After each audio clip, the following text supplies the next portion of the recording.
Bom, obrigado a Bruna Barbosa, Nilson de Paula, pesquisador da rede Pensan, Rede Brasileira de Pesquisa em Soberania e Segurança Alimentar. Não precisa fazer muita pesquisa, mas é importante que se faça, porque o brasileiro sempre passou fome. Essa é uma grande realidade. A divisão de renda canalha do Brasil faz com que o Brasil seja um dos países que atinjam aí níveis lamentáveis da distribuição de riqueza. E como consequência, a fome é uma causa, é um efeito direto dessa causa miserável de concentração de renda. Mas a situação se agravou muito depois da pandemia. O mundo está passando fome. Depois da pandemia, a invasão da Ucrânia, maior produtora de grãos aí, junto com a Rússia. Enfim, o mundo está numa situação pior que estava. Se o mundo está numa situação pior que estava em relação à fome, nós estamos numa situação muito ruim em relação à fome. Eu gostaria que o Nilson traçasse mais ou menos o nível da fome no Brasil, o que é a fome no Brasil, o que representa a fome no Brasil. Eu tenho uma base do que é a fome. Um dia eu estava em Adamantina entrevistando um garimpeiro, que segundo ele tinha mais de 100 anos, e devia ter mesmo. Ele garimpava há muito tempo atrás, ele disse que lembra da escravidão. Lembrava, né? Porque agora ele teria uns 180 anos. Faz muito tempo isso. Ele falou assim, meu filho, você já passou fome? Eu falei, eu era um cara pobre, eu não comia tanto. Ele falou, não, você sabe que é a fome? Aí ele começou a me descrever a fome. Ele começou. A fome é uma dor que dá no estômago e não adianta, primeiro você come o que tiver, depois você come grama, depois você come casca de árvore e não passa. Só passa quando você dorme, entendeu? Então você quer dormir. E eu nunca mais esqueci aquela descrição de fome, que deve ser isso mesmo, e que eu nunca passei perto disso. Posso não ter comido muito como deveria ter comido, mas fome desse jeito eu nunca passei, é uma coisa terrível. Nilson, você pode traçar o mapa da fome no Brasil em relação a outros países e a situação que isso representa, não é? Porque uma criança criada com fome não pode ser um adulto saudável, não é? Infelizmente, o Brasil não deveria de forma alguma, que adianta você ser a fazenda do mundo, o celeiro do mundo e o brasileiro passar fome. Bom dia, Nilson. Obrigado, prazer falar com vocês. Nós nos colocamos numa posição, vamos dizer, de certa forma, fora de lugar, né? Quer dizer, falar de fome, quem não passa fome, é meio desconfortável, né? Quer dizer, é importante que as pessoas, como o caso que você descreve, que as pessoas que passam fome tenham a voz, tenham um lugar de fala para falar da fome. Infelizmente, isso não acontece, né, no Brasil. E aí é preciso olhar para a fome, Datena, não como um fato isolado, ou como algo que a gente possa singularizar e tratar da fome como um fenômeno em si, né? A fome ela é vista, como nós discutimos na rede, quer dizer, a fome ela é um processo, e ela é gradativa, e ela vai corroendo aos poucos o tecido social, envolvendo, incorporando novas camadas da população. Por isso que nós trabalhamos com essa ideia, com a Escala Brasileira de Insegurança Alimentar, que é a EBIA, porque através do conceito de insegurança alimentar é possível captar esse processo, é possível verificar como ela vai atingindo aspectos da alimentação que desemboca na fome. Quer dizer, a fome ela é o ponto de chegada de um processo que começa começa com uma percepção de que pode não ter alimentos amanhã, de que a renda pode não ser suficiente, de que é preciso substituir um alimento saudável por qualquer porcaria, porque daí a saciedade aumenta, então a sensação de fome ela diminui, e isso vai ampliando, né, esse escopo da falta, ele vai se ampliando e as famílias vão desenvolvendo estratégias para driblar a falta do alimento. E quando chega na fome, vamos dizer assim, é a tragédia já consolidada. E aí, Datena, não é possível também situar a fome, olhando como um processo também, né, situar a fome num contexto apenas da pandemia ou da guerra, etc. Quer dizer, as contradições do Brasil são contradições... Isso agrava, né? Não, são fatores que agravam. São fatores que agravam regiões já pobres. Né? Não, é um contexto que agrava, mas agrava um processo que já vem de algum tempo, né? Não muda o conceito. Não muda o conceito. Todo mundo tem direito de ser bem alimentado. Quando você vê mercados vendendo comida quase podre ou podre a um preço fantástico, isso não é justo. Eu já disse aqui. Tem gente que comemora que tem mercado querendo ajudar, vendendo comida quase podre, o que vai ficar podre quando chegar na sua casa ou na escola. Isso não pode, isso não tem cabimento. Todo mundo tem direito a uma alimentação saudável.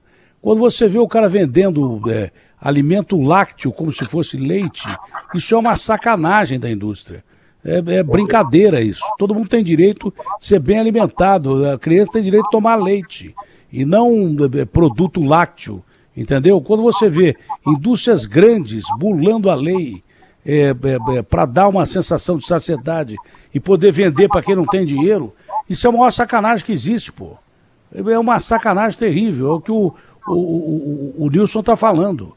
Todo mundo tem direito de ser alimentado de uma forma saudável. Todo mundo tem direito de comer o que todo mundo come. E não é assim. A gente está acostumado a comer porcaria. Da minha época, por exemplo, as nossas mães tinham uma forma muito criativa de te alimentar. Pegavam lá miúdos de frango, carcaça de frango e faziam alguma coisa, bife de fígado, que eram saudáveis, mas que só estavam na sua mesa porque você não podia ter uma bela carne suculenta ali com mais proteínas e coisas que tais. Existem algumas proteínas que são boas e são mais baratas e tal, mas... eu estou falando de coisa de 50 anos atrás, pô. 50, 60 anos atrás. Então, desde lá, a fome é cultural do Brasil. O brasileiro tem que se equilibrar para botar alguma coisa em cima da mesa. Você entendeu? Esse é o grande detalhe. Agora nem arroz e feijão tem. O professor Dutra, da USP, lá 30 anos atrás, me chamou um dia e falou assim: ô Datena, a TV Globo fica falando que a nossa região é a região mais rica do Brasil e que é a Califórnia brasileira, que era Ribeirão Preto. Ele falou assim: eu tenho dados aqui de que o índice de mortandade infantil é próximo, em Ribeirão Preto, hein? Próximo de países da África. Crianças morrem de 1 a 6 meses de idade aqui, onde os caras estão chamando de Califórnia brasileira. Então o que eu entendo é que a fome é um conceito que se desenvolve há muito tempo no Brasil. O fato da senhora dona de casa tentar driblar a fome é simplesmente pelo fato de que nós não temos alimento acessível a todos, pô. Um alimento saudável acessível a todos. É sacanagem isso. Isso é sacanagem mesmo, não tem outra palavra, é sacanagem. Bom, é importante também lembrar, primeiro, que a fome ela é um produto, né? Ela é resultado de um conjunto de condicionantes que vão resultar nisso daí que nós estamos observando. Agora, é preciso olhar a alimentação também no conjunto das necessidades familiares.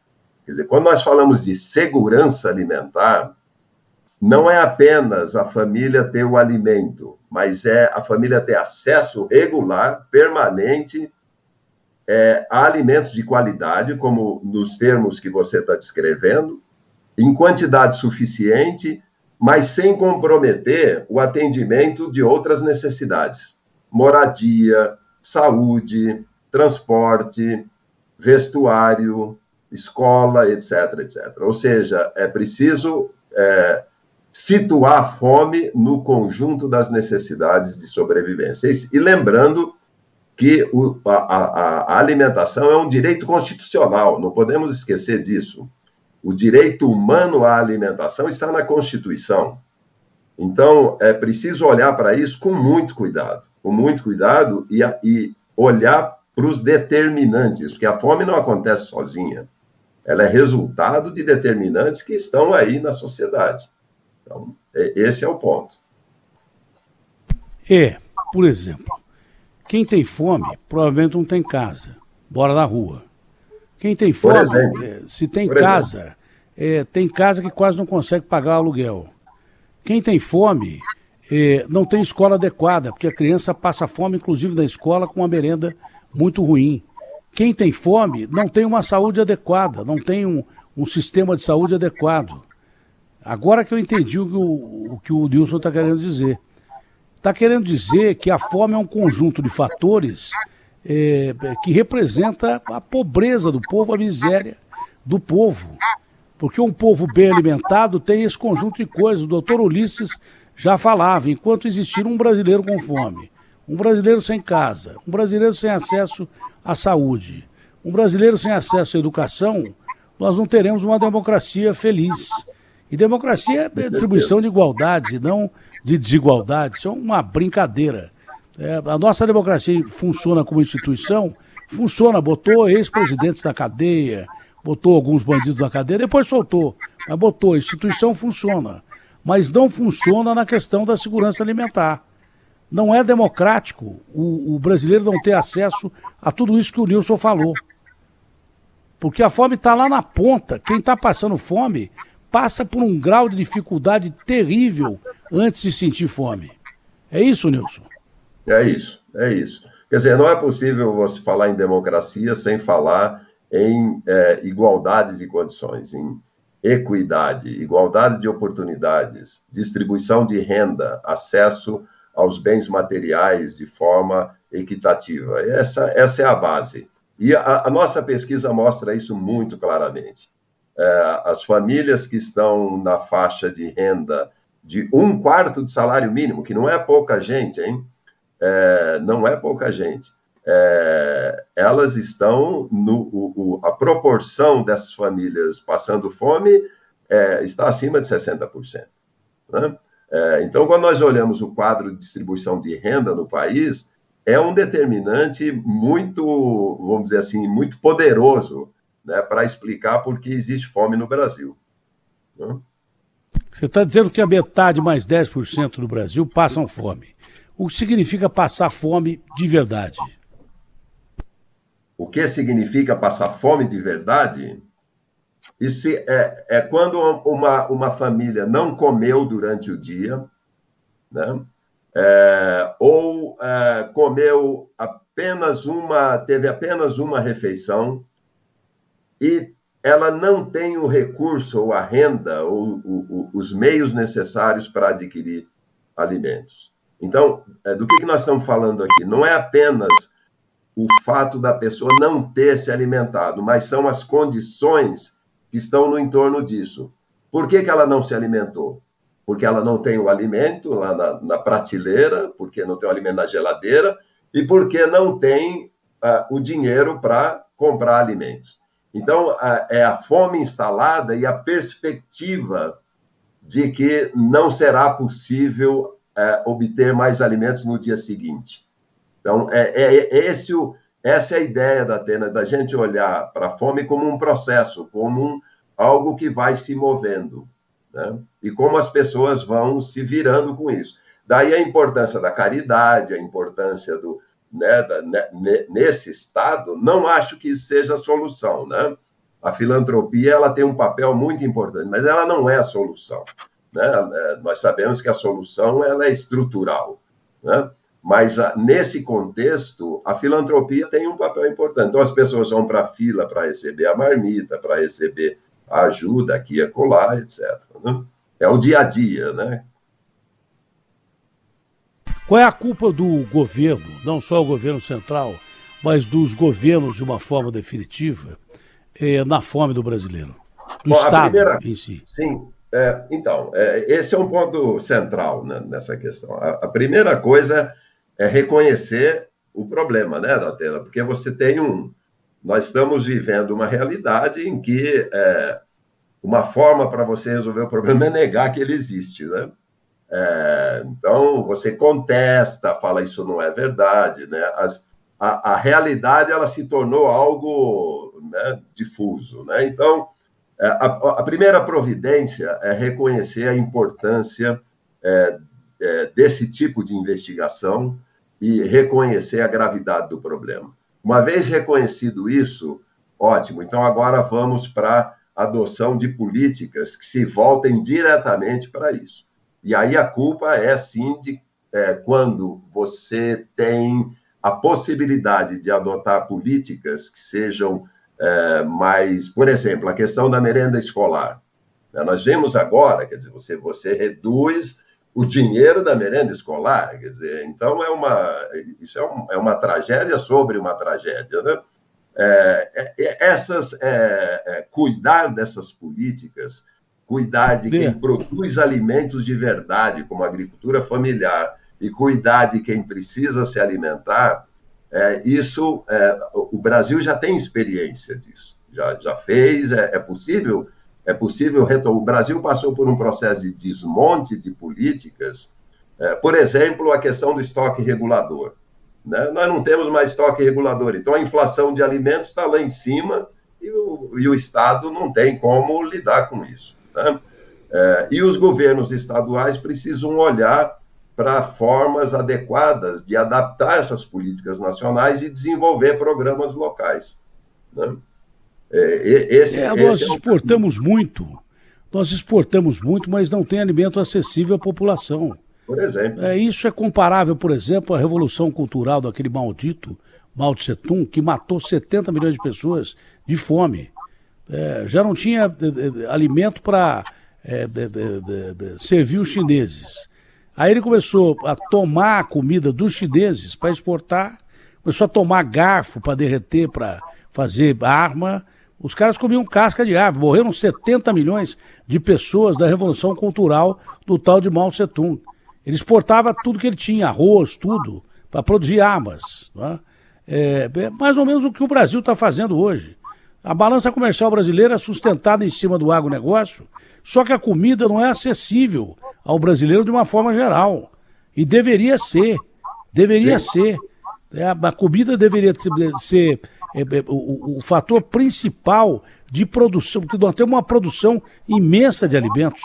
O Brasil, se nada acontecesse de errado, até 40 iria superar os Estados Unidos em produção de alimento. Você entendeu? Agora, as nossas políticas estão erradas. É por isso que o brasileiro não tem comida na mesa da forma que deveria ter. Isso é um absurdo. Eu vou pegar um exemplo de São Paulo.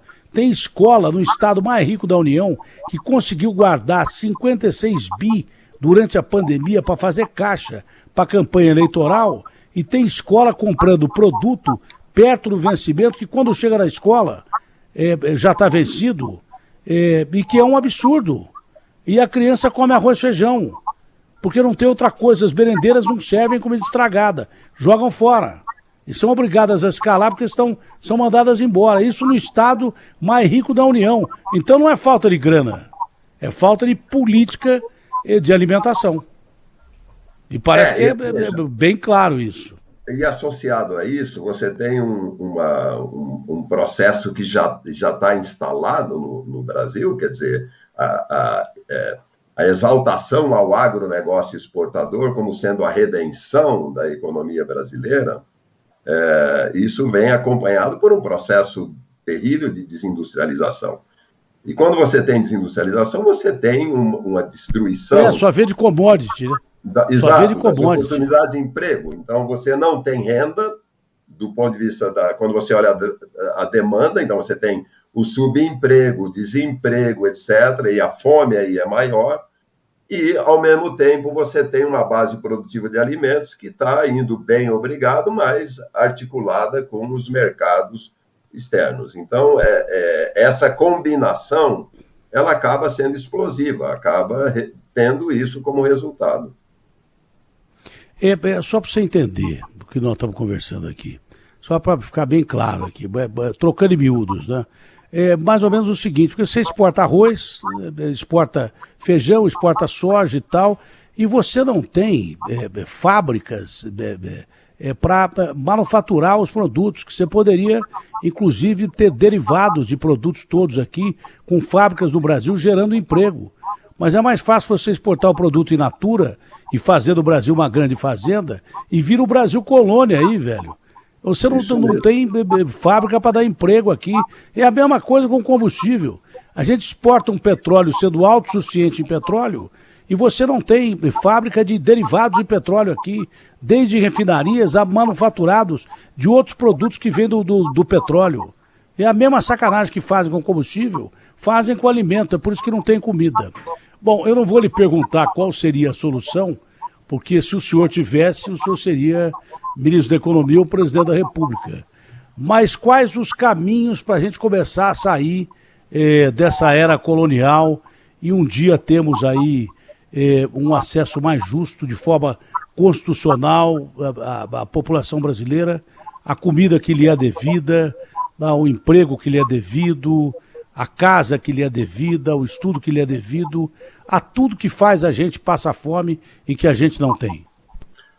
Datena, eu apontaria para dois caminhos, né? Um caminho mais, vamos dizer assim, não mais fácil, né? Mas um caminho mais imediato, que seria atacar o problema em si, que é recuperar essas políticas de atendimento a essa população mais vulnerável, de fortalecimento da base produtiva de alimentos, de financiamento para a agricultura familiar, de valorização dessas cadeias que vinculam quem produz e quem consome, enfim, e as políticas do lado daí da demanda, né, as políticas de transferência de renda, esse Auxílio Brasil, ele não resolve. Nós temos que mais de 50% das famílias que receberam, e nem todas receberam, estão em condições de insegurança alimentar grave.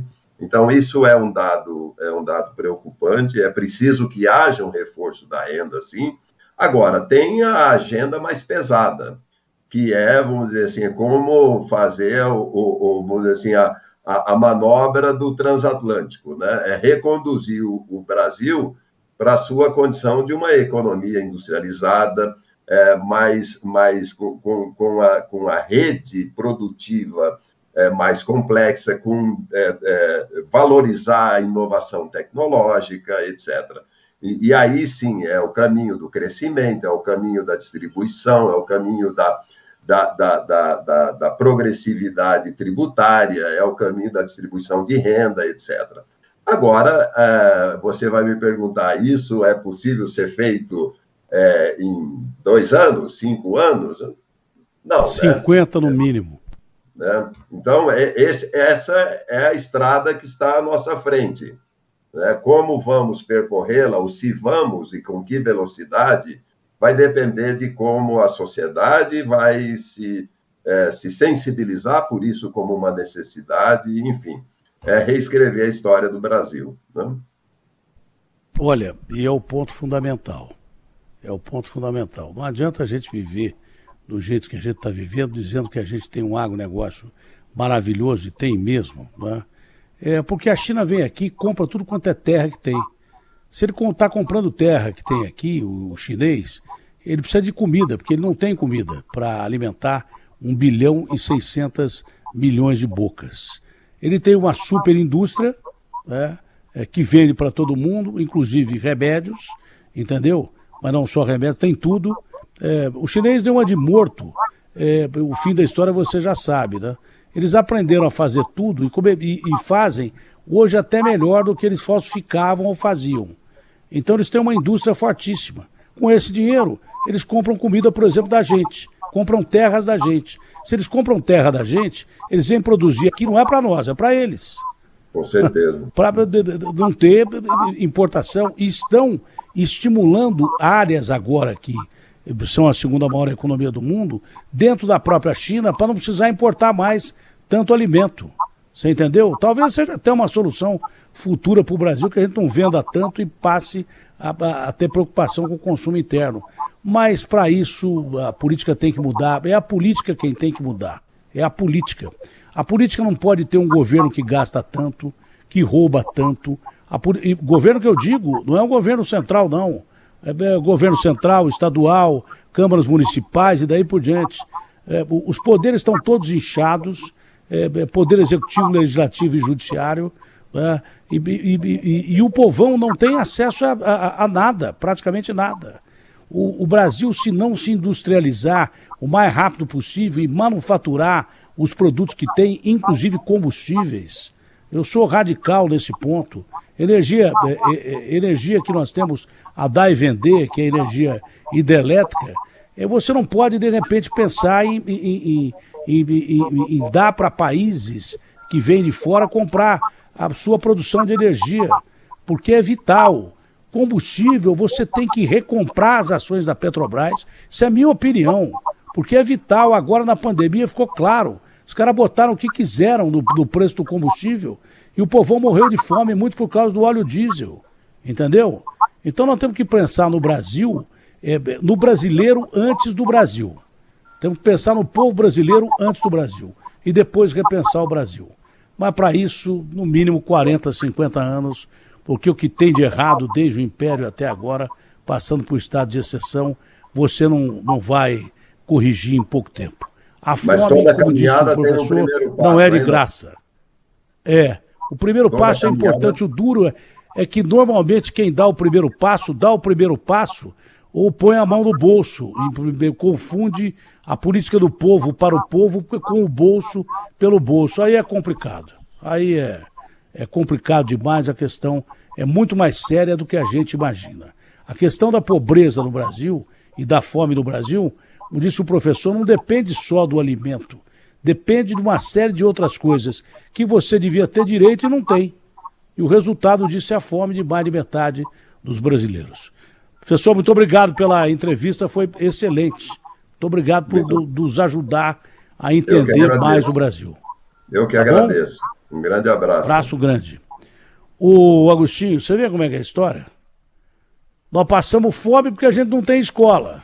Nós passamos fome porque a gente não tem saúde. Nós passamos fome porque a gente não tem casa. Nós passamos fome porque a gente não tem emprego. A gente não tem emprego porque não tem indústria.